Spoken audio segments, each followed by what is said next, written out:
শনিবার ৩রা আগস্টে শ্রাবণের গুড়ি গুড়ি বৃষ্টি ভেজা দুপুরে বিক্ষোভে ফুঁসছিল ঢাকা। কোটা সংস্কারের দাবি ঘিরে শুরু হওয়া আন্দোলন এখন সরকার পতনের স্লোগানে উত্তাল।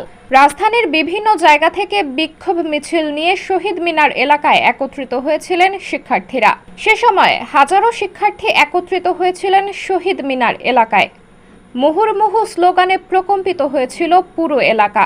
শনিবার বেলা ২:৩০টার পর থেকে দলে দলে শহীদ মিনারে জড়ো হতে শুরু করেন বিক্ষোভকারীরা।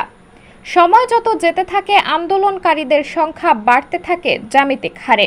শহীদ মিনার এলাকায় শিক্ষার্থীরা আমার ভাই কবরে, খুনি কেন বাহিরে, justice justice, we want justice, দিয়েছি তো রক্ত আরও দেব রক্ত, বুকের ভেতর অনেক ঝড়, বুক পেতেছি গুলিকর, এসব স্লোগান দিচ্ছিলেন। বৃষ্টি উপেক্ষা করে কেন্দ্রীয় শহীদ মিনারে বৈষম্য বিরোধী ছাত্র আন্দোলনে ডাকা বিক্ষোভ সমাবেশে অংশ নিতে শিক্ষার্থী ও অভিভাবকদের পাশাপাশি জড়ো হচ্ছেন মুক্তিযোদ্ধারাও।